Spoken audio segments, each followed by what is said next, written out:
Donc nous sommes dans Ruth, le livre de Ruth. Nous avançons très bien, nous sommes dans le chapitre 3.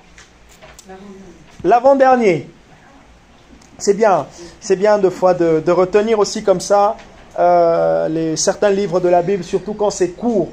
Je vous propose de fois de faire cet exercice. Quand vous lisez un chapitre, quand vous lisez la Bible, vous lisez un chapitre, vous essayez de retenir l'histoire qui est contenue dans ce chapitre, l'histoire principale, ou soit ce que vous retenez, ce qui vous a frappé. C'est d'ailleurs la meilleure approche, ce qui vous a frappé. Et comme j'ai discuté ce midi avec Guillaume, vous pouvez aussi retenir l'histoire dans un chapitre, ce qui vous frappe. Vous pouvez aussi retenir un verset qui vous parle le plus. Et c'est comme ça qu'on s'exerce à retenir. Comme ça qu'on s'exerce à retenir. Alors, est-ce que ça fait... Qu'est-ce que ça change? Ça change simplement du fait que vous en aurez besoin. Quand vous en aurez... à un moment donné de votre vie. Parce que comment fonctionne le Saint-Esprit? Jésus dit ceci, il dit, lorsque l'Esprit viendra, il vous rappellera même ce que je vous ai enseigné.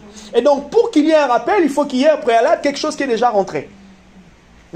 Donc, on ne peut pas toujours s'attendre à des révélations. Les révélations, c'est très bien. Les paroles réma, c'est très bien. Vous dormez comme ça, vous voyez un rêve, Dieu vous dit, va, Ésaïe 55, verset 10. Oui, ça arrive et ça arrivera. D'accord? Mais, souvent, enfin aussi, je ne vais pas dire souvent, aussi, Dieu fonctionne par la Bible. Parce qu'il a dit à Josué que ce livre de la loi ne se loigne point de ta bouche. Médite-le jour et nuit, afin que tu aies du succès. Or, Josué était en train d'accéder au leadership après Moïse. Donc, c'était la responsabilité de Josué de pouvoir ouvrir les Écritures et lire. Et donc, c'est de notre responsabilité, et dans cette responsabilité, nous avons de l'aide.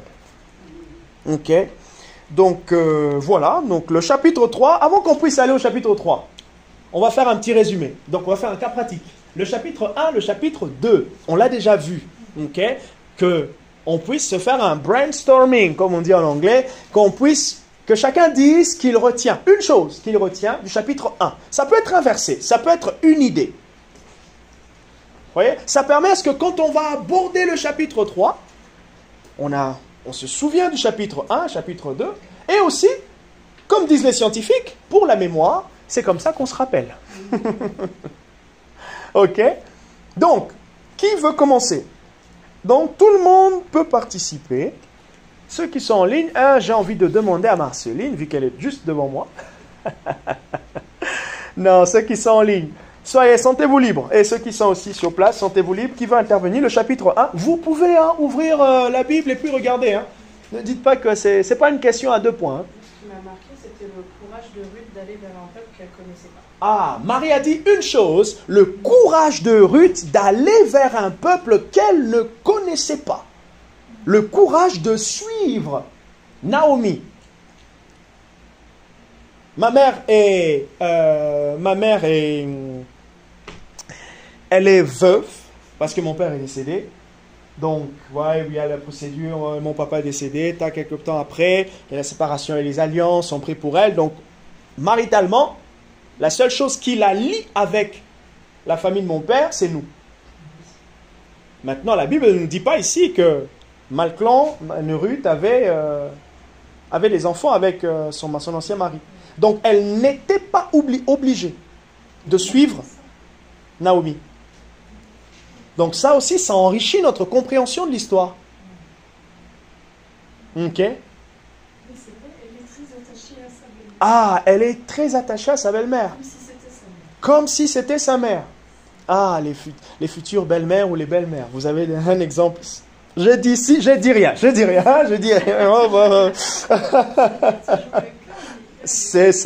En plus, Thérèse, elle rajoute, c'est pas toujours le cas, mais...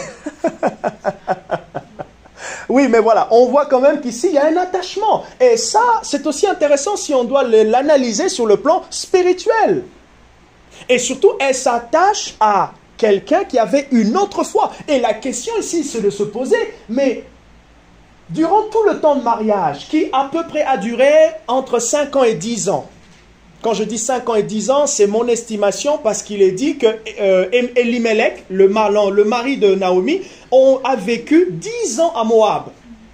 Donc, en arrivant, sûrement 1 an après, 2 ans après, 1 an et demi après, voilà, ça c'est mon analyse. C'est pas écrit dans la Bible, c'est mon analyse. Ok?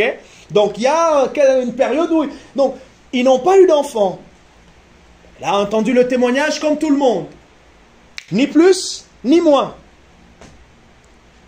Mais elle décide de la suivre. C'est quand même intéressant ici. Oui? Elle a peut-être perçu quelque chose de la foi de Ruth, puisqu'elle choisit de retourner, alors c'est 80 km, quelque chose comme ça? Oui, à peu près. La ville de Bethléem et la ville de Moab. Donc elle a perçu quelque chose, elle a décidé de suivre. Bon. Qui d'autre? Un petit détail, qui d'autre? Le résumé du chapitre 1, Marie nous a dit le courage de Ruth de suivre sa belle-mère, de s'attacher. Parce qu'en plus, l'histoire nous montre que l'autre a décidé de partir. Elle avait le choix. Qui veut rajouter?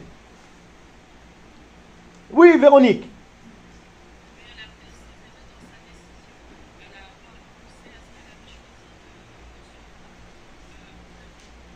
Ah, j'ai cru entendre. Elle a persévéré dans son choix. Elle était déterminée à suivre. Bien que la belle-mère a dit, franchement, en fait, moi, je repars pour rebâtir ma vie, reconstruire ma vie. Je ne peux pas t'assurer un avenir. Mais non, là où tu iras, j'irai. Ah, franchement. Sûrement aussi, Naomi avait un bon caractère. On le revoit après. Ah, on le voit après? Ok, bon, ben ça marche. Ah, je vais spoiler un peu le chapitre, ok. Et surtout, c'est ton Dieu sera mon Dieu. Oui, hein? Le verset 17 du chapitre 1, c'est ça? Dieu sera mon Dieu parce que ça va jusqu'à Jésus. Oh là là, bon, il y a de ceux qui traversent déjà un peu plus loin. Sandrine a dit, ça va jusqu'à Jésus. D'ailleurs, on dit bonjour, on peut tous accueillir juste à côté de Sandrine. Notre cher frère est arrivé aujourd'hui. Moi, c'est la première fois que je le vois. Vous êtes le bienvenu. On peut l'accueillir. Voilà. Et donc, Sandrine dit que Naomi a dit, ton Dieu sera mon Dieu, ton peuple sera mon peuple. Voilà, quelque chose comme ça, parmi les derniers versets du chapitre 1. D'ailleurs, ça, c'est une déclaration, c'est un des versets clés du chapitre. C'est comme ça qu'on s'attache aux hommes. C'est comme ça, en fait, que Dieu veut qu'on s'attache, même à une église. Même à des... Je vais encore aller peut-être plus loin. À des hommes de Dieu, à des mentors. C'est comme ça qu'on s'attache. Quand on peut percevoir. Mais en fait, ce qui est intéressant ici, essayons de nous mettre à la place de Ruth. Elle ne connaît pas suffisamment le Dieu de Naomi. Ou je dirais, elle n'est même pas convertie. Elle était en route. Il y avait même... oui. Elle était en route. Elle ne savait pas. En fait, qu'est-ce qu'on peut voir ici? C'est ce qu'on appelle en théologie l'appel du salut. Dieu est en train d'œuvrer. Dieu est en train d'œuvrer, oui. Pourquoi tu dis qu'elle ne le connaissait pas? Parce qu'elle dit ton Dieu sera mon Dieu, donc elle a entendu parler de ce Dieu. Ah! Elle a entendu parler. Pourquoi je dis, Anne-Marie me pose la question, pour ceux qui sont en ligne, pourquoi je dis qu'elle ne connaissait pas ce Dieu? Simplement parce que quand on regarde les chapitres après, on voit en fait que dans la déclaration qu'elle fait d'avance, elle se projette. Elle fait comme une confession de foi, mais elle n'est pas encore intégrée. Parce qu'on parle du rachat. Pour recevoir de ce Dieu-là, il faut que quelqu'un puisse te faire entrer. Vous voyez? Ah, Marie, celui-là, c'est quelque chose d'intéressant. Entendre parler de Dieu ne veut pas dire le connaître, parce que dans la Bible, connaître Dieu, c'est un mot qui parle de l'expérience, en fait. Et c'est l'apôtre Paul qui l'utilise très très bien dans Éphésiens. Dans Éphésiens 1 et dans Éphésiens 3, l'apôtre Paul utilise le mot connaître avec une variation. Il y a 3 variations dans connaître. Et le mot grec, c'est gnosis. En fait, dans connaître, il y a connaître par information, il y a connaître avec l'expérience, et il y a connaître avec une petite variation où c'est connaître comme lorsqu'on sait des données scientifiques. Or, quand l'apôtre Paul parle de connaître Christ, il est en train de parler de faire l'expérience de Christ. Et regardez ce que Jésus il dit dans une merveilleuse discussion qu'il a avec un homme qui était docteur de la loi. Jean chapitre 3. Il dit, mais tu es docteur de la loi et tu ne connais pas ces choses. Nicodème.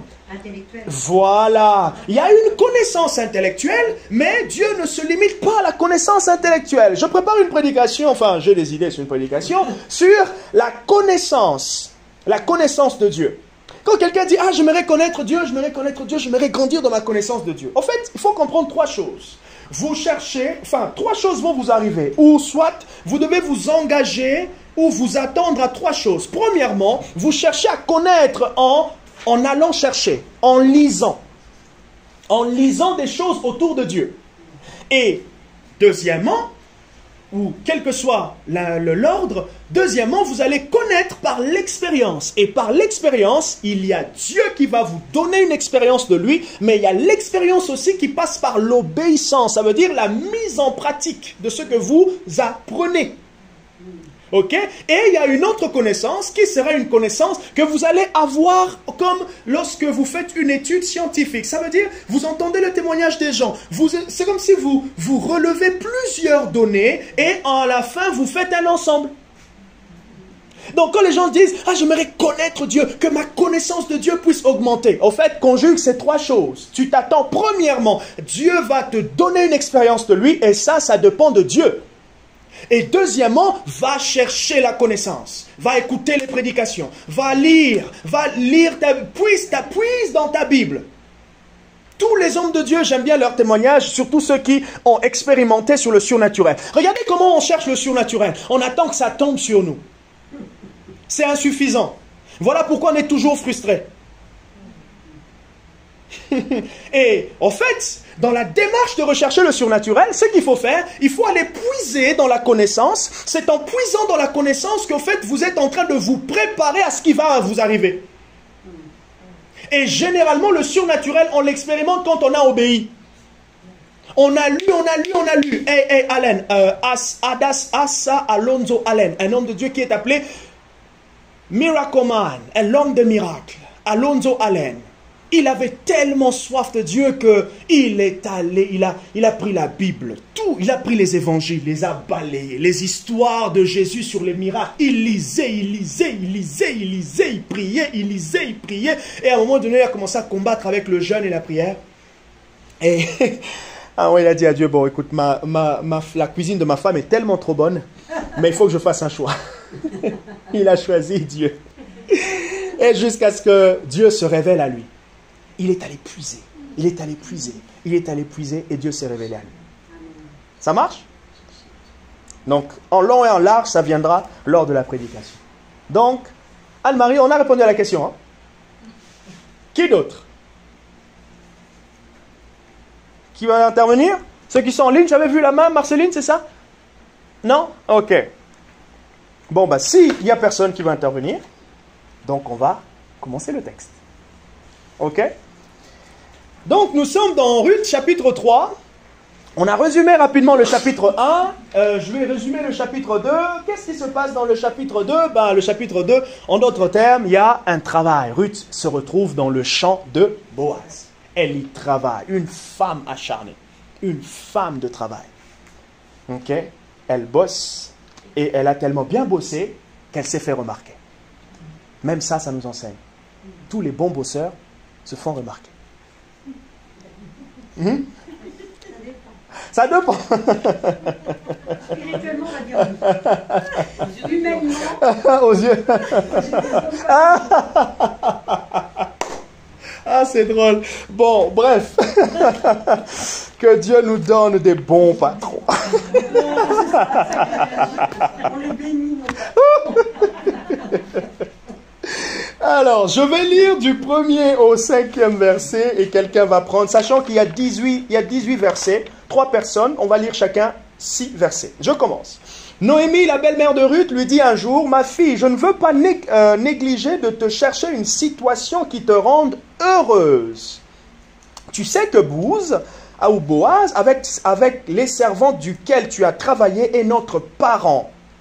Il est de notre famille. Ce soir, il doit vanner l'orge amassée dans l'air. Lève-toi donc et parfume-toi, puis mets tes plus beaux habits et rends-toi à l'air où il bat son orge. Mais ne te fais pas connaître ta présence avant qu'il ait fini de manger et de boire. Quand il se couchera pour dormir, note bien l'endroit où il s'installe, approche-toi, écarte la couverture pour lui découvrir les pieds et puis couche-toi là. Il te dira alors ce que tu devras faire.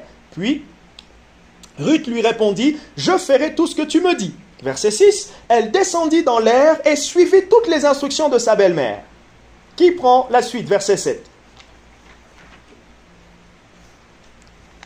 Boaz mangea et but, et il fut très content, puis il alla se coucher au bord d'un tas d'orge. Alors Ruth s'approcha tout doucement, elle écarta la couverture pour découvrir ses pieds et se coucha là. Au milieu de la nuit, Boaz eut un frisson. Il se pencha en avant et s'aperçut qu'une femme était couchée à ses pieds. Qui es-tu? Lui demanda-t-il. Je suis Ruth, ta servante. Veuille me prendre sous ta protection, car en tant que proche parent, tu es responsable de moi. Que l'Éternel te bénisse, ma fille, lui dit-il. Amen. Ce que tu viens de faire est une preuve d'amour envers ta belle-mère, encore plus grande que ce que tu as déjà fait. En effet, tu aurais pu courir après des jeunes hommes, qu'ils soient pauvres ou riches. Maintenant, ma fille, ne t'inquiète pas. Je ferai pour toi tout ce que tu demandes, car tous les gens de l'endroit savent que tu es une femme de valeur. Il est vrai que j'ai envers toi la responsabilité d'un proche parent, mais il existe un parent plus direct que moi. Verset 13. Qui prend la suite? Passe ici la fin de la nuit, et demain matin nous verrons si cet homme veut s'acquitter envers toi de sa responsabilité de proche parent. Si oui, qu'il le fasse. S'il refuse, je te promets, aussi vrai que l'Éternel est vivant, que je m'en acquitterai envers toi. En attendant, reste couchée jusqu'au matin. Amen. Elle resta couchée à ses pieds jusqu'au matin, puis elle se leva au petit jour avant que l'on puisse se reconnaître. Car Boaz avait dit, il ne faut pas que l'on sache qu'une femme est venue sur l'air. Avant qu'elle parte, il lui dit, donne la cape que tu portes, tiens-la bien. Elle la tint ainsi, et il y versa 25 litres d'orge, et l'aida à les charger sur elle. Puis elle rentra à la vie. Quand elle arriva chez sa belle-mère, celle-ci lui demanda comment les choses sont-elles passées, ma fille. Alors Ruth lui raconta tout ce que cet homme avait fait pour elle. Elle ajouta, il m'a même donné ces 25 litres d'or, car il m'a dit, tu ne retourneras pas les mains vides auprès de ta belle-mère. Noémie lui dit, maintenant, ma fille, reste là jusqu'à ce que tu saches comment les choses tourneront, car cet homme ne se donnera aucun répit avant d'avoir réglé cette affaire. Yes, gloire à Dieu, car cet homme ne se donnera aucun répit avant d'avoir réglé cette affaire. Je vous la fais en quelques phrases. Naomi conseille Ruth d'aller retourner voir Boaz. Mais qu'elle ne voit pas simplement, qu'elle rentre dans la chambre où il va se coucher. Qu'elle y reste jusqu'à ce que Boaz remarque qu'elle était là. Et après, Boaz voit, Boaz lui promet, lui donne un présent et elle retourne chez sa belle-mère. Ok? Vous avez en quelques lignes le texte. Vous voyez que j'ai vraiment bossé le texte jusqu'à le retenir comme ça. Proposer une subdivision à ce texte. Proposer une subdivision. Pourquoi c'est important les subdivisions? C'est pour qu'on puisse, sur chaque subdivision, avoir une idée générale. Donc, une subdivision avec un titre. En combien de parties allons-nous subdiviser ce chapitre? Facile, c'est marqué.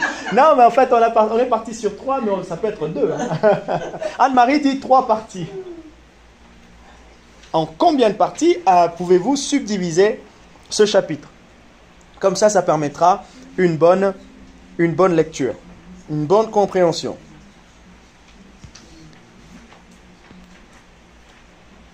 Vous pouvez intervenir aussi, ceux qui sont en ligne, vous pouvez mettre par message, comme bon vous semble en tout cas.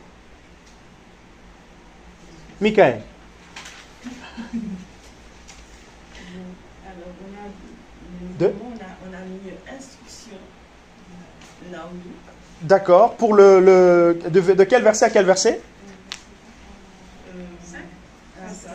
1 à 5, ok. Après 6 à 13, on a mis obéissance. Ok. Ok. Et après, Bah voilà, voilà. Fruit de l'obéissance. Donc de 14 à 18, hein? Ou récompense. Ok. D'accord. J'ai marqué pour la première partie les conseils de la belle-mère. Les conseils, super. La deuxième, obéissance. Obéissance. Et le troisième, j'ai mis récompense. D'accord, super. Avec ces titres, en fait, vous voyez que vous pouvez, pour ceux qui font les réunions de prière, ressortir des sujets de prière, mais aussi ça nous permet même de développer des sujets de discussion, d'encouragement. Conseil de la belle-mère. Comment est-ce qu'on reçoit un conseil? L'attitude. Ouais, ça rend directement le texte vivant et plus parlant. Oui, Sandrine. Là, c'est bon? Ok. Donc, on tourne pratiquement dans la même subdivision. Moi, je vous propose de verset 1 au verset 6, première subdivision, conseil, je l'ai intitulé conseil, foi et préparation. Ok? Du verset 7 au verset 15, je l'ai intitulé dans l'intimité de Boaz. Ok? Et du verset 16, voilà, verset 7 au verset 15, deuxième partie. Troisième partie, verset 16 au verset, à la fin, verset 18. De retour avec une belle promesse. C'est comme ça que je l'ai intitulé. Donc, on est... Hein? Qu'est-ce qui est poétique? Ah, les titres? Ok. Oui, c'est vrai. Merci. Ah, je suis poétique? Ah, d'accord. Merci beaucoup pour le compliment. Mes titres, on m'a dit que c'était poétique. Je répète mes parties. Verset 1 au verset 6. Conseil, foi et préparation. Pourquoi préparation? Parce qu'au verset 3, il dit « Parfume-toi, mets tes beaux habits. » Ok. Verset 7 au verset 15. Dans l'intimité de Boaz. Et verset 16 au verset 18. De retour avec une belle promesse. Ça va? Bon, on continue. Maintenant qu'on a une compréhension de ce qui se passe dans le chapitre, on commence maintenant à disséquer. Deuxième question. Quel conseil Naomi donne-t-elle à Ruth?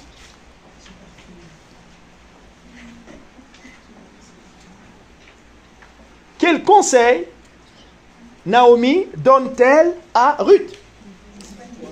De se soigner, de se parfumer, ok, de mettre ses beaux habits. Voilà, se mettre à son avantage. Ok?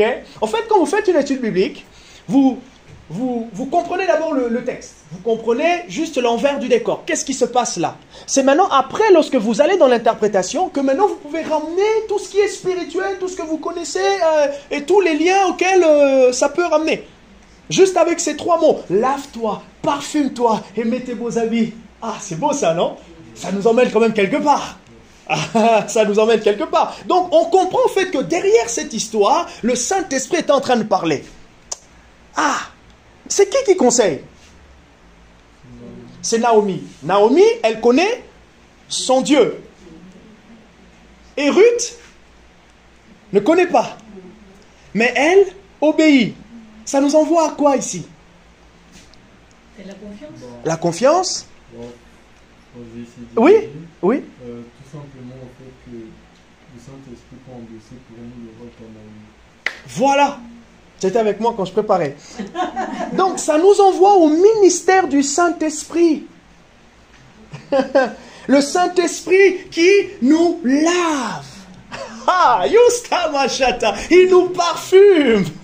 Et il nous revêt du beau habit. Il nous revêt de l'habit de la justification de Christ et non pas de nos œuvres.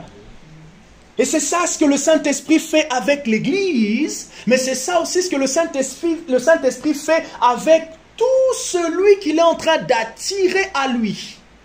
Pourquoi? Parce que si on imagine bien le texte, on comprend bien le texte, Naomi n'a pas encore confessé. Ça veut dire, elle n'a pas encore été complètement rachetée. Donc il y a une démarche, il y a un appel. Et le Saint-Esprit est en train de la préparer afin qu'elle puisse rencontrer son Sauveur. Et c'est ce qui se passe lorsque nous sommes en train d'évangéliser. Nous sommes en train de laver. Et l'apôtre Paul dit quoi lorsque Jésus viendra récupérer son église? Il dit qu'il va la nettoyer avec sa parole. Et c'est pour cela, à chaque fois que vous méditez la parole, à chaque fois qu'on comprend les Écritures, qu'est-ce qui se passe dans notre âme, dans notre être? Nous sommes en train de nous nettoyer. Et comment ça se passe au fait, du coup, concrètement? Ce qui s'ensuit après avoir compris la parole est l'effet du nettoyage. Par exemple, vous lisez un texte, vous dites non, je me décide de faire ça, je me décide d'appliquer, je me décide. C'est ça.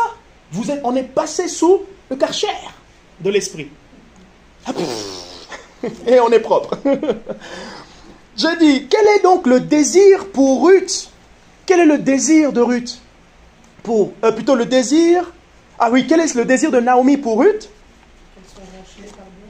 Qu'elle soit rachetée par Boaz, c'est la conséquence un peu plus loin, mais qu'elle soit propre, présentable. Comment est-ce que le Saint-Esprit va présenter l'Église à Jésus lorsqu'il va revenir?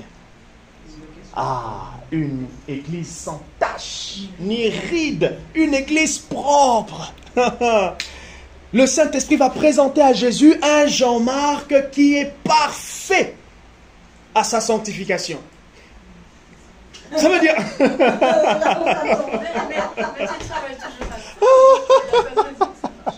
Le Saint-Esprit va présenter un Jean-Marc parfait. Ça veut dire quoi?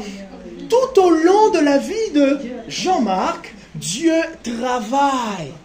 Dans ce qu'il n'a pas pu faire, dans ce qu'il a pu faire, Jésus va avoir une église propre. Et ça, c'est rassurant pour nous tous. Pendant que nous sommes en train de lutter, je ne sais pas si j'abandonne ceci, j'abandonne ceci. Bon, il faut, ok. Ajoute un peu d'obéissance. Continue, persévère. Pourquoi? Parce que derrière, celui qui travaille, c'est le Saint-Esprit. Et c'est ça, en fait, la sanctification, petit à petit, à l'image de Christ. On ne peut pas parler ici de la sanctification pour Ruth, parce qu'elle n'est pas croyante. Mais on comprend le ministère ou l'œuvre du Saint-Esprit. Et dans l'œuvre ou le ministère du Saint-Esprit, elles sont différentes envers les non-croyants et elles sont différentes envers les croyants. Le Saint-Esprit n'agit pas de la même manière envers quelqu'un qui ne connaît pas Christ et quelqu'un qui le connaît. Vous et moi qui le connaissons, il agit différemment. Et ceux qui ne le connaissent pas, il agit aussi différemment. Et c'est beau dans ces textes. Juste lave-toi, parfume-toi, puis mets tes beaux habits, pouf. C'est comme ça que Jésus veut que nous puissions nous approcher de lui. C'est comme ça que Dieu veut qu'on vienne à l'église. C'est comme ça que Dieu veut lorsque tu rentres dans ton lieu secret. Tu te parfumes. Quand tu jeûnes aussi. Ça vous fait penser à... C'est peut-être la question d'après. Ça me fait penser à une autre histoire dans la Bible. Ça va, ceux en ligne? Hein? Oui? Super. À quoi ça vous fait penser? À une autre histoire dans la Bible, avec une femme aussi. Yes, Esther. Et c'est qui avait donné le conseil à Esther de se préparer? C'était son oncle. Comment il s'appelait son oncle? Mardoché. Et on a encore là, à travers Mardoché, l'image du ministère du Saint-Esprit. Mardoché dit à Ruth, prépare-toi. Il amène de la myrrhe. Et c'est dans Esther, chapitre 2, versets 10 à 12. De toute façon, je l'ai marqué quelque part. La question 9. Bon, c'est drôle, je suis en train de... La question 9, elle est presque répondue du coup. Voilà. Et Mardoché dit à Ruth, prépare-toi, tac, tac, tac, pour que lorsque tu vas te présenter devant le roi, lorsqu'il va sentir la bonne odeur. L'apôtre Paul ne dit pas que nous sommes la bonne odeur de... La L'apôtre Paul dit, nous sommes la bonne odeur de Christ, mais de quel parfum avons-nous été parfumés? Le parfum de l'obéissance de Jésus. Ah, c'est beau ça, hein? C'est pour cela, des fois quand on lutte dans nos temps de prière, c'est que de certaines choses autour, on ne les a pas réunies. Parce que quand on lutte dans nos temps de prière, c'est parce qu'on pense que tout dépend de nous. Non! En fait, on va prier parce que c'est un privilège qui nous a été donné par celui qui nous a précédés. On entre dans le lieu secret. On entre dans sa présence parce qu'il y a quelqu'un qui a déjà nettoyé à travers sa vie et son sacrifice. Maintenant, quand on lutte, mais je n'y arrive pas. En fait, c'est vraiment la meilleure explication que nous sommes dans la chair. Nous sommes vraiment dans le visible. Tu sors du boulot, tu es fatigué, ton collègue t'a mal parlé, t'as peut-être... Ah, Saint-Esprit, merci. Tu as peut-être une douleur ici, une douleur là-bas, tu te sens pas... Tu n'es pas trop dans ton assiette, mais bon, du coup, je me pose la question, est-ce que tu as mis ton assiette? Mais bon, tu n'es pas trop dans ton assiette, et tu sais pas prier. Ou tu te dis, aujourd'hui, la prière ne marche pas. On est un peu dans le charnel. Mais si tu veux t'élever en esprit, juste dans le surnaturel, tu es content. Parce que ça ne dépend pas de moi ici. Juste un peu de temps. Je prends juste confiance que Jésus a préparé le chemin. Hébreux chapitre 8, versets 1 à 3. Nous avons un ministre du culte. Hébreux 8, 1 à 3. Un ministre du culte. Ah Seigneur, merci. Je ne le sens pas, mais ce n'est pas parce que je sens que ta présence est là. C'est parce que je sais que ta présence est là. Alors Seigneur, viens m'aider à me connecter un peu plus. Là, ma soul, merci Jésus, merci. Et tu prends plaisir. Et là, paf, une atmosphère change. Question 3. Pouvez-vous dire que l'espoir renaît dans le cœur de Naomi? Est-ce que on peut dire ici que l'espoir renaît dans le cœur de Naomi? Si oui, pourquoi? Mais déjà, quand elle peut glaner, quand elle peut glaner, c'est un petit espoir, mais elle ne sait pas vraiment quoi. D'accord. Quand c'est Boaz qui lui dit, mais oui, tu peux glaner dans mon champ, ok. C'est un très bon élément que Thérèse a souligné. Premièrement, elle a dit, déjà le fait que Ruth pouvait glaner. Donc on voit là qu'elle pouvait revenir à la maison avec un peu quelque chose à manger. Ok. L'espoir. En plus, ce qui est beau, c'est qu'elle est allée glaner comme ça, elle tombe dans un... Et donc, en fait, elle est allée... Au hasard. Et voilà, au hasard. Mais elle tombe dans ce hasard. C'est le bon champ. C'est le bon champ. C'est la bonne personne. C'est beau ça. Est-ce que Noémie, parce que Noémie, donc elle est du peuple, donc elle connaît l'histoire du rachat. Oui. C'est ça qui m'a interpellée. D'accord. Parce qu'il y a une signification culturelle. Oui, c'est ça. Et après, nous, on va transposer. On va transposer spirituellement. Alors, c'était quoi la coutume sur le rachat? Alors, la coutume sur rachat, oui. C'est la chaussure. C'est là? L'histoire de la chaussure. La chaussure? La chaussure, enfin, c'est pendant le rachat qui est refusé par les plus proches parents. Oui, alors, je vois pas. En tout cas, là, je vois pas le. D'accord. Ok. Anne-Marie anticipe. Elle ajoute un détail. L'histoire du rachat, vous le retrouvez dans le livre de Lévitique. Le Lévitique, c'est un peu barbant. Le Lévitique, c'est barbant, mais c'est très riche pour comprendre en fait, le contexte et surtout l'envergure, les enjeux du salut. Pendant qu'on voit, Dieu interdit ceci, interdit cela, on dit, oh là là, c'est un peu lourd. Mais lorsque vous commencez à faire tout le transposage derrière, vous vous dites, mais non. Il n'y a que Dieu qui pouvait anticiper tout ça. Alors, l'histoire du rachat, en quelques termes, pouvait racheter un étranger, celui qui était le plus proche parent, ok? Le plus proche parent, par exemple. Moi et Marie, on est de la même famille. Je suis donc son proche parent. Marie a un étranger qui travaille chez elle. Parce que dans la loi mosaïque, ils avaient aussi droit de pouvoir avoir des serviteurs étrangers, mais aussi, surtout, de bien traiter les étrangers. Maintenant, dans ce traitement, Dieu avait ordonné aussi, si vous souhaitez, comme si inclure l'étranger chez vous, dans la famille, celui qui aura la capacité, celui qui aura le droit de pouvoir inclure la toute-puissance, enfin pas la toute-puissance, le droit, la capacité, les épaules d'inclure la personne dans la famille, doit être le plus proche parent, là où l'étranger doit rentrer. Et c'est ce qui se passe pour Naomi. Pour Ruth. Le plus proche parent qu'il connaissait, Naomi qui connaissait, c'était Boaz. Mais Boaz révèle, et ça on anticipe, qu'il y a un homme plus proche parent que lui. Et il dit maintenant, si ce proche parent refuse, n'est pas dans la capacité, et ici dans la capacité, c'était vraiment, c'était la prise en charge. Matériel. Voilà,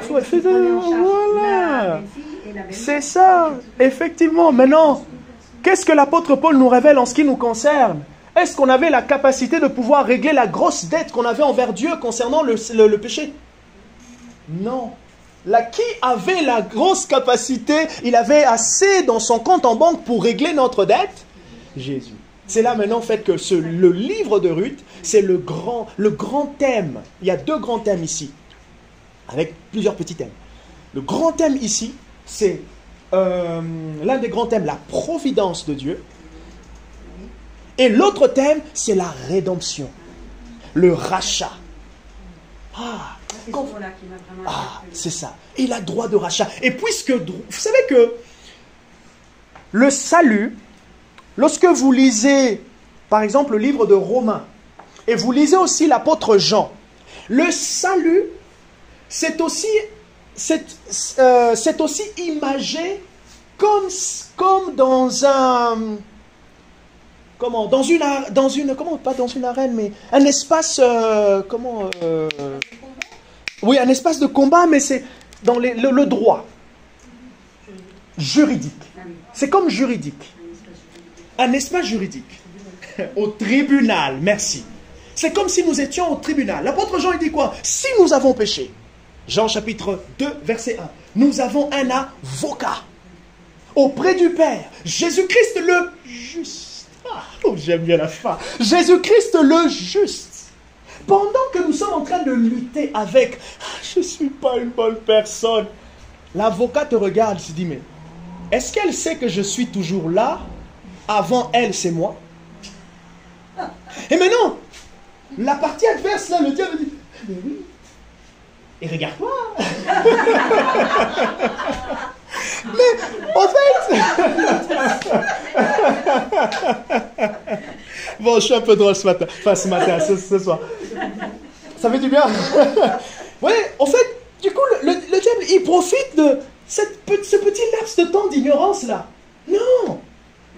L'avocat est déjà passé. Le juge a déjà dit, ils sont déclarés justes. Jean-Marc est déclaré juste. Maintenant, qu'est-ce que Jean-Marc doit faire après avoir été déclaré juste? C'est un peu le conseil que l'avocat va donner à celui qui vient de sortir de prison. En gros, hey, monsieur, tu devais aller en prison, hein, mais tu as de la chance. Tu as été acquitté. Donc, vas-y et évite ça. C'est ce que le Saint-Esprit maintenant nous dit. Voilà. En fait, voilà. Maintenant, obéissez. Le Saint-Esprit nous dit, hey, maintenant, marchez dans l'obéissance. Appliquez la parole. C'est au fait, en appliquant la parole, on met en exergue, en évidence, la justice qui nous a été acquise par Christ. C'est de cette manière-là que on met à nu l'ennemi. Il ne peut rien dire parce que le diable sait que entre lui et nous, il y a Christ. Et Christ, il ne s'échappe pas et après il revient, il s'échappe. Non, il est toujours présent. Maintenant, si nous on veut vivre, nous appliquer cette justice, la bonne sentence que Jésus nous a donnée, à chaque fois que tu as une mauvaise pensée sur toi, tu te dis, surtout quand c'est pas biblique, tu te dis, Seigneur, je me place sous ta justice. Je te remercie, Jésus. Je comprends en fait que j'avais fait une erreur, je devais appliquer ta parole. Mais je prends la bonne décision. Puisque ta lumière a brillé encore en moi, maintenant, je vais l'appliquer. Ah, vous vous replacez sous la bonne justice et vous avancez. Et c'est là que... Encore, elle est intelligente celle-là. Oui. Est-ce qu'elle a appliqué, elle a fait le bon choix? Ok? Donc le droit de rachat, c'est ça. Est-ce que ça va ce qui s'en lit? Est-ce qu'on avance bien ou je vais très vite? Ok, peut-être ce soir je suis TGV. Question 4. Question 4. Donc, la question 3, on a compris que Naomi avait de l'espoir. Pourquoi elle avait de l'espoir? Parce que Ruth est tombée dans un champ d'un proche parent. Et Naomi a dit, ouf, ma fille, c'est le moment, bravo, mais c'est le moment d'y aller à fond. Question 4. Alors, quel est le sens du coup de l'expression « Je voudrais te procurer du repos et que tu sois heureuse » Je vous invite à lire le verset 1, mais aussi le verset 9 du chapitre 1. Quel est le sens de l'expression « Je veux que tu sois heureuse, ma fille » À quoi ça vous fait penser? Je veux que tu sois heureuse.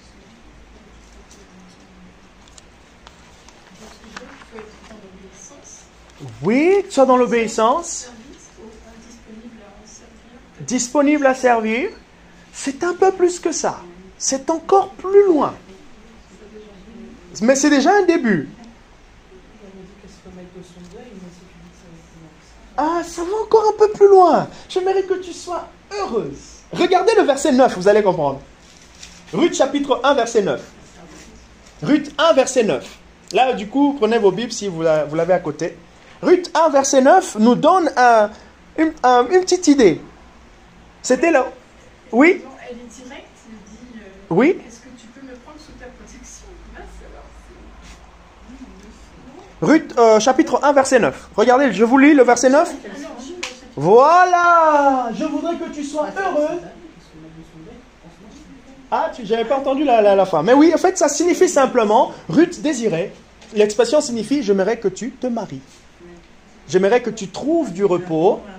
Voilà.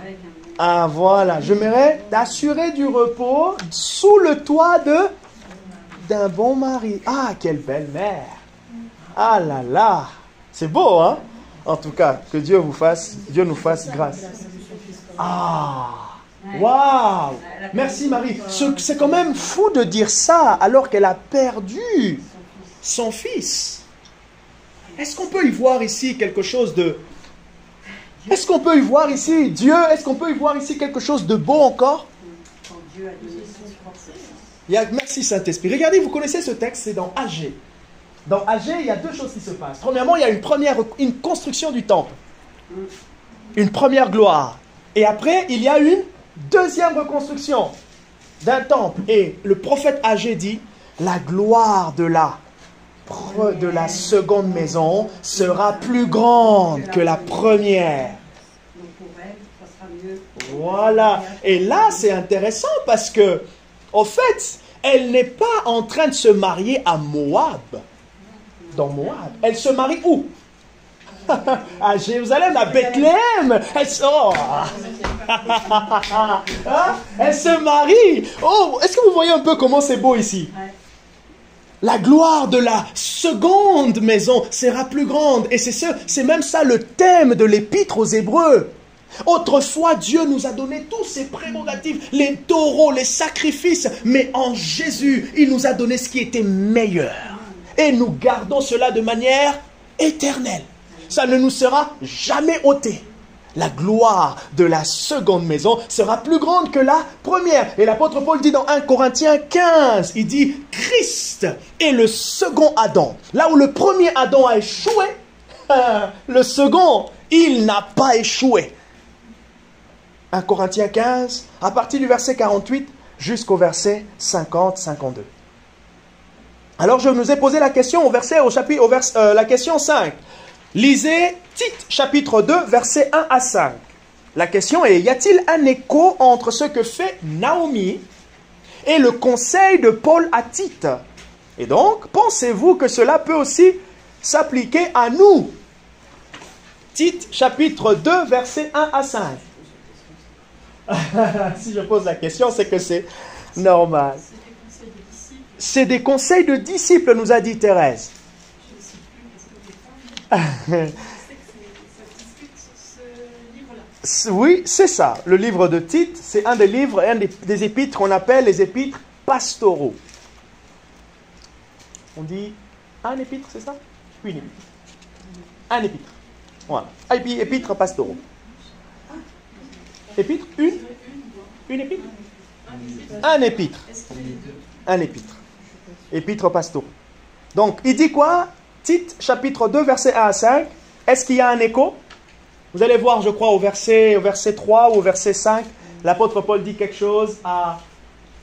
C'est quelque chose qui ressemble. Il dit, exhorte aussi les femmes plus âgées à pouvoir conseiller les plus jeunes. Voilà, à aimer leur mari, leur foi. Et ça, c'est très intéressant dans l'Église. Pourquoi? Parce que Tite était un des fils spirituels de Paul, et puisqu'il était en train de bâtir une des églises fondées par Paul, Paul lui dit, au fait, dans l'ordre que tu vas mettre dans l'église, voilà la liste de certaines tâches prioritaires que tu vas faire, et parmi elles, pour les femmes plus âgées, qu'elles puissent avoir un regard favorable envers les plus jeunes. Donc, vous voyez, même là, on a des sujets pour les réunions de femmes. On se raconte les expériences, par exemple. On donne des conseils. Et c'est là que je vous ai posé la question. Quelle est votre disposition, c'est la question 6, à recevoir un conseil? Parce qu'au-delà, au-delà de l'artifice spirituel, au fait, que nous, on est en train de voir derrière le conseil de Naomi à Ruth, bah, il y a quand même, elle reçoit quand même un conseil, quoi. Ah.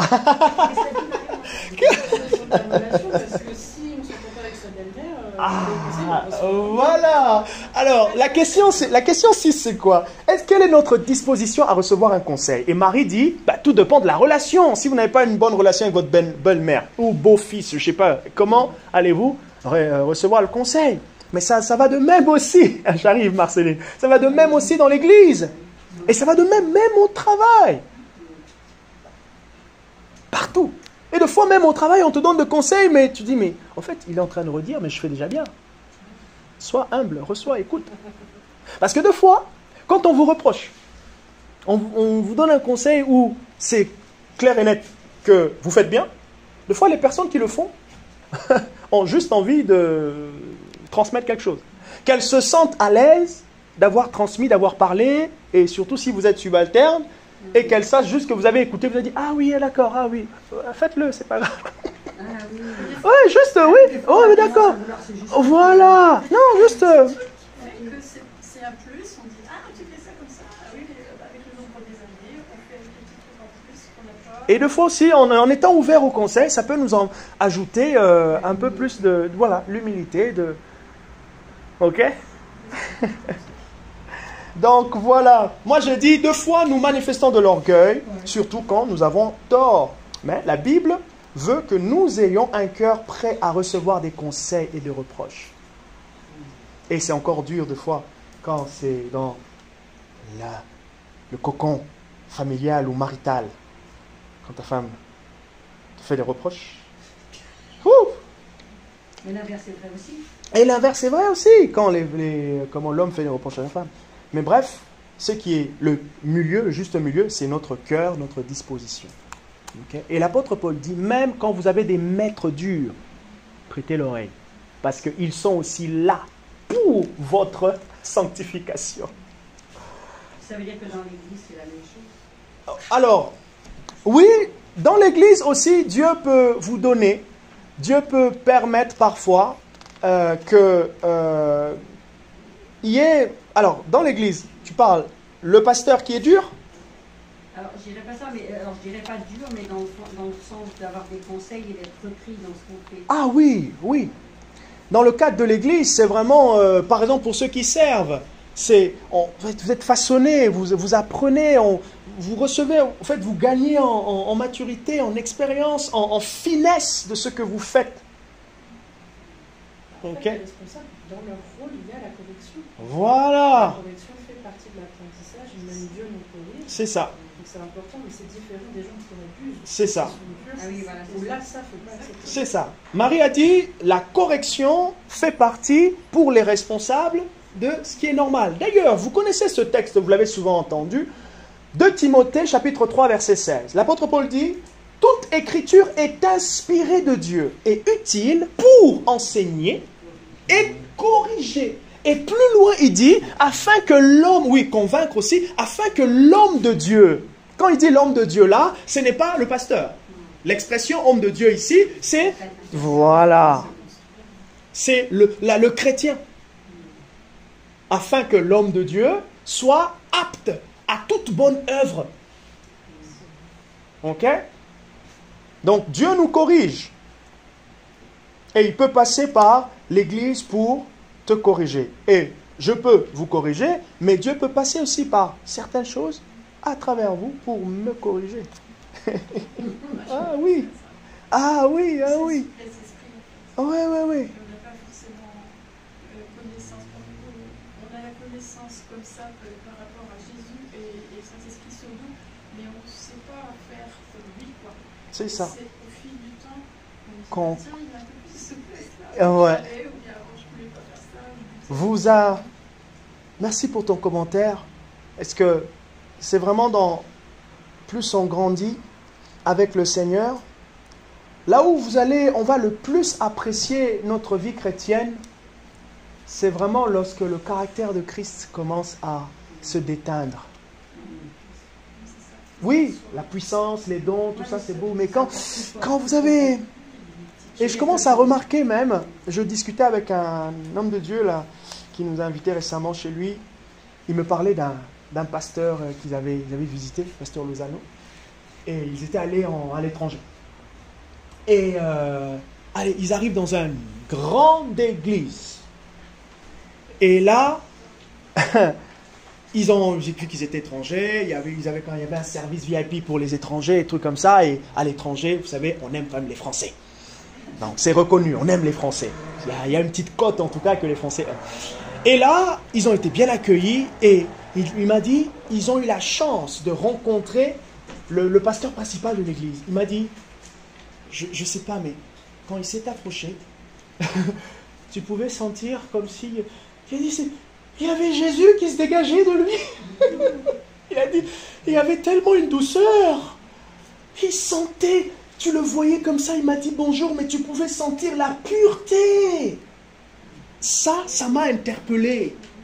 Et j'ai commencé en fait à remarquer que lorsque vous approchez tous ces grandes personnes qui, vous voyez, ils opèrent dans la puissance, quand vous les approchez, non, vous allez sentir Dieu. Et parmi le parfum de Dieu qui va se dégager fortement, vous allez sentir soit une douceur, soit une sainteté, soit comme une douceur, un calme. Oh. Ah, j'ai dit à Dieu, bon, il faut que je devienne doux. Alors, après, au niveau de la douceur, c'est... Oui, je suis énergique quand je prêche, mais c'est plus que ça. Et d'ailleurs, la Bible dit que Moïse était un homme reconnu pour sa douceur. Mais n'avons-nous pas lu que Moïse est descendu de la montagne? Ah, mais qu'est-ce qu'on a fait ici? Bon. Bref, il a failli dire bordel. Oui, il a éprouvé une colère. Ah, plus on monte, il faut que son caractère se déteigne sur nous.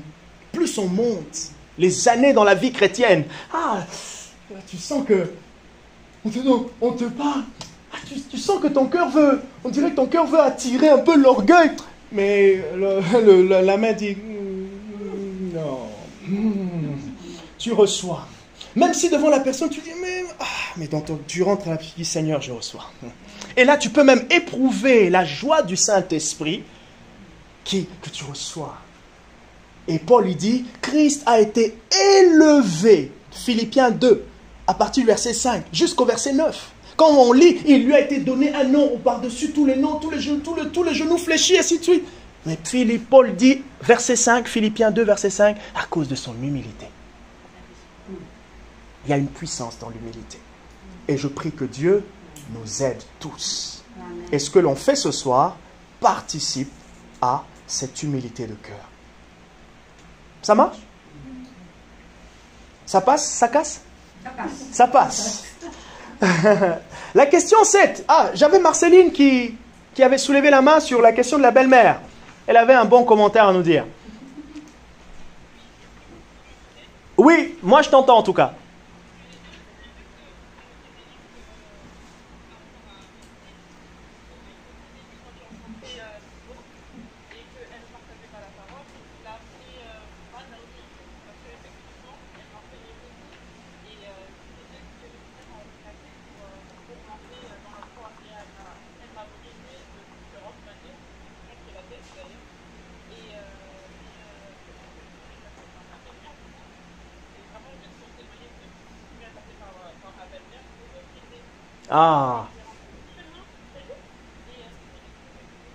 Ah, gloire à Dieu. Encore, c'est un très bon témoignage. Donc, Marceline disait qu'elle témoignait de sa belle-mère qui est Corinne, qu'on connaît tous de l'église. Et ça, c'est intéressant parce que c'est un témoignage frais, un témoignage concret. Elle dit que Dieu est passé par Corinne pour la briser, pour l'enseigner, pour la façonner. Et c'est beau. C'est beau. C'est beau. C'est beau. Une fois, quand j'écoute, on discute avec mon beau-père et il parle des choses, il m'a raconté. Tu l'écoutes avec attention. Tu l'écoutes avec attention. Et ça lui fait plaisir que tu l'écoutes avec attention. Après, tu dis, bon, dans ce qu'il a dit, qu'est-ce qui peut être frappant pour moi? Tu essaies de retenir quelque chose. Tac. Tu gardes. Tu poursuis ton chemin. Ok?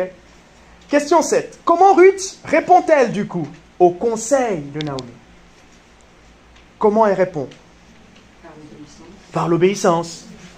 Moi j'ai mis avec je ferai tout ce que tu dis.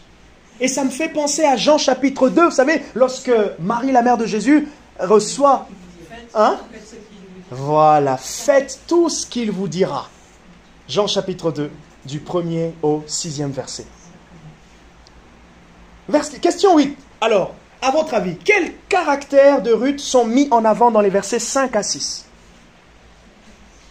Quels caractères de Ruth sont mis en avant dans les versets 5 à 6?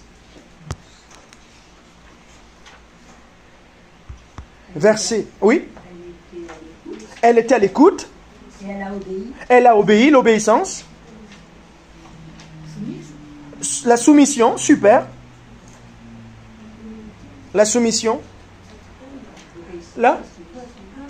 L'humilité, super. Là. L'amour aussi pour sa belle-mère. Le verset 10.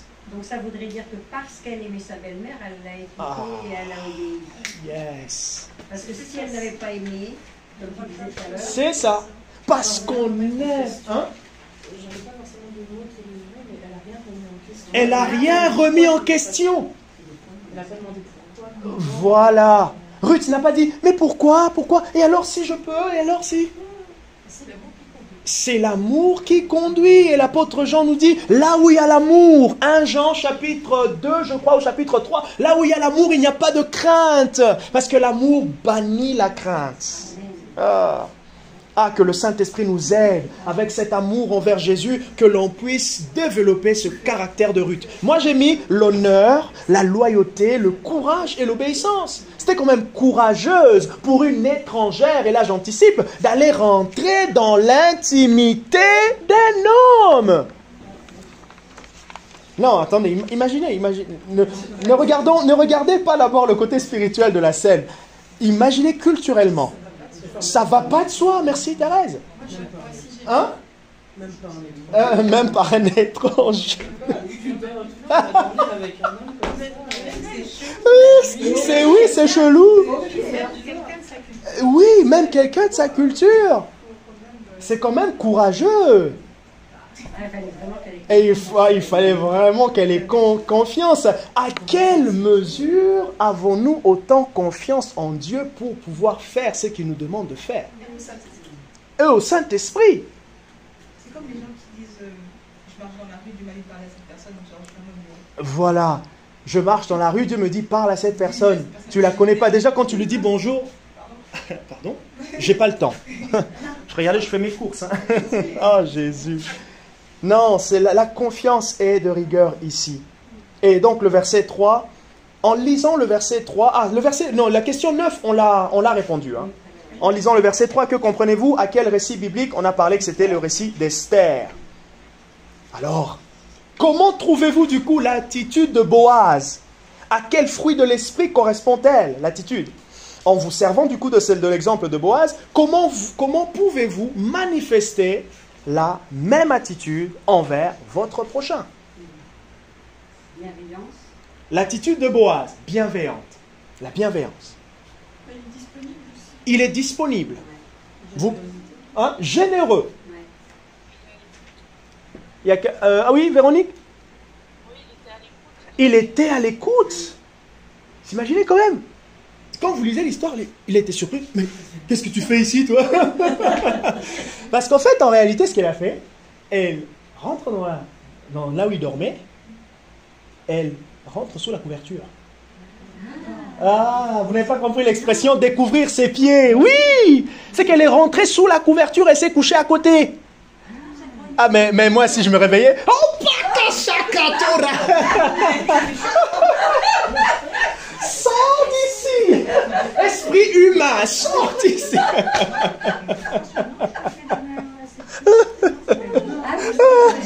Ah oui, cette expression, ça veut dire vraiment... C'est pour cela que j'ai dit dans l'intimité. Ça, moi, je trouvais que dormir à ses pieds, c'était un peu osé.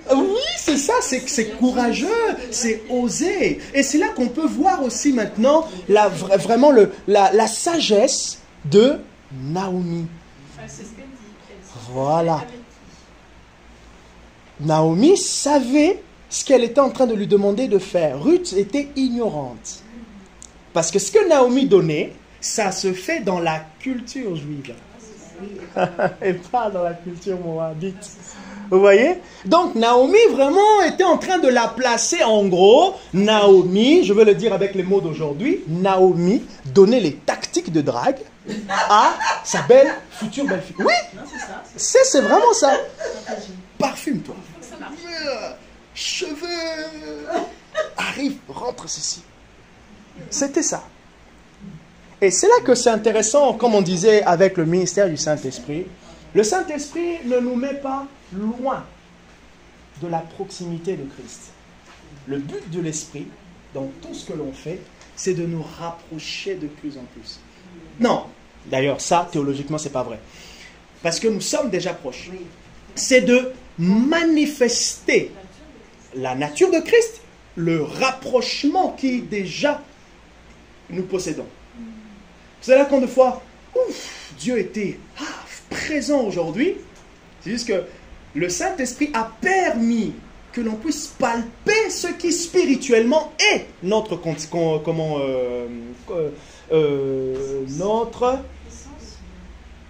notre héritage.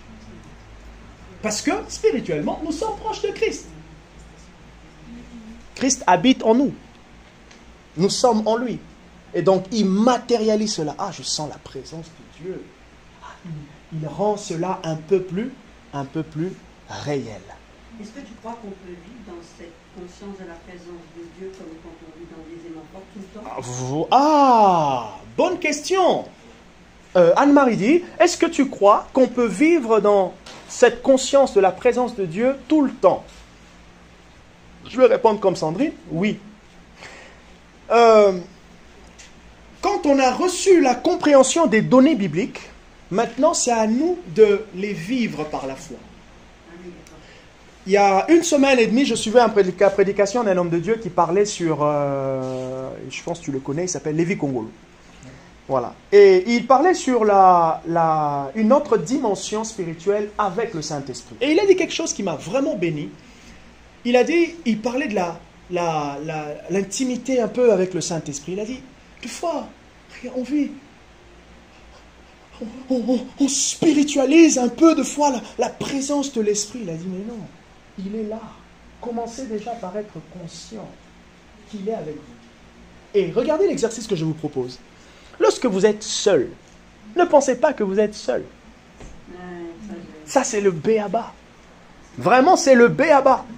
Et plus vous serez conscient que Dieu est avec vous, même si vous ne lui parlez pas, il a dit, ça peut vous empêcher aussi de fois, lorsque vous voulez faire le mal. Vous tombez sur une vidéo comme ça sur YouTube ou sur Instagram, les gens sont un peu dénudés, vous dites, ah non, le Saint-Esprit regarde aussi avec moi. je scrolle. Ça passe vite. Et vous savez, je sais, ce sont des exercices quand ça devient conscient. En fait, vous ne pouvez pas emmener ici à l'église ce qui n'est pas naturel lorsque vous êtes tout seul. Oh Saint-Esprit, je t'aime beaucoup. Ah, tu l'as jamais dit chez toi que je t'aime et tu veux le dire à l'église. Comme des fois, les pasteurs, je sens sa présence. Il va te toucher. Même le Saint-Esprit dit, quand je suis seul avec toi, tu m'as jamais dit des choses comme ça. Et... Vous voyez? Donc, des fois, non. Et regardez des fois comment ça marche pour d'autres. Waouh. C'est drôle parce que l'Esprit de Dieu vient de me dire quelque chose ici, il est très drôle. Mais non, du coup, toi, tu te mets là, tu dis, il parle à Dieu, on dirait que c'était son pote. Mais c'est sa réalité. Il a appris à demeurer dans cette réalité-là. Et maintenant, cette réalité l'accompagne. Je vous encourage à lire le livre « Bonjour Saint-Esprit » de Benny Hinn. Je vous encourage à lire le livre aussi de « Bienvenue Saint-Esprit » de Benny Hinn. Et vous allez voir, certains hommes de Dieu qui ont parlé du Saint-Esprit, qui expérimentent la puissance de l'Esprit, c'est parce qu'ils ont commencé par la communion de l'Esprit. Oh, je dis quelque chose de fort ici. Quand on veut expérimenter la puissance de l'Esprit, on commence par la communion avec l'Esprit. Et la communion avec l'Esprit, c'est de comprendre que le Saint-Esprit n'est pas une puissance qu'on peut utiliser comme une carte de crédit. Je viens à l'église, je dois faire la délivrance, je dois prophétiser, Esprit de Dieu révèle. Non, tu coules facilement avec le prophétique. Des fois, même quand tu ne demandes pas, tu es simplement ami avec celui qui donne. Tu es simplement ami avec celui qui donne. Des fois, en réorientant les choses, commençons à chercher l'utile. Commençons à chercher à comprendre juste Dieu, à aimer Jésus. Une fois, j'étais en train de... C'est dans l'église comme ça. Je m'attendais. C'était la semaine. Je dis, Seigneur, je dois couler dans le prophétique. Attends, j'arrive, je coule et tout. Et une fois, on dirait le Seigneur me dit, mais tu sais, concentre-toi à adorer. Les paroles, je te les donnerai quand je voudrais. Tu es bon, Jésus. Et j'ai commencé à appliquer. Juste, tu es fort dans l'adoration. Pendant qu'on chante avec Marie, on est dedans. Et puisqu'on est dans l'adoration, quand ça vient, c'est là. Tu ne peux même pas refuser. Je pense qu'il y a quelqu'un ici à qui Dieu est en train de dire telle chose. Dieu est en train de dire telle chose. Dieu est en train de dire telle chose. Pourquoi? Parce que c'est ton ami. C'est ton Dieu. Donc, aimons l'amitié avant la productivité. Amen. Ça va? Donc, la question... Je ne savais pas que ça pouvait être aussi dissociable. Je l'ai vu dans un autre endroit. Je pensais que c'est... Je dis, mais il faut du temps pour ça. Non. Il suffit juste d'appuyer, d'être devenir de plus en plus conscient. Et d'ailleurs, on va s'arrêter là. On va s'arrêter là. Donc, désolé ceux qui sont en ligne, peut-être je vous coupe un peu dans l'élan, mais c'est aussi ça. Il faut que ça soit bon pour que... Voilà. Donc, voilà, pour que vous reveniez. Donc, nous sommes arrêtés à la question 10. J'ai mis 14 questions et je vais demain vous donner la suite. Et ne soyez pas contraints ou gênés si on ne termine pas. Le but aussi, c'est que vous le fassiez aussi tout seul. Voilà, vous faites si vous avez le temps, mais puis qu'on met nos notes, vous pouvez aussi regarder nos notes et ça vous enrichit votre compréhension.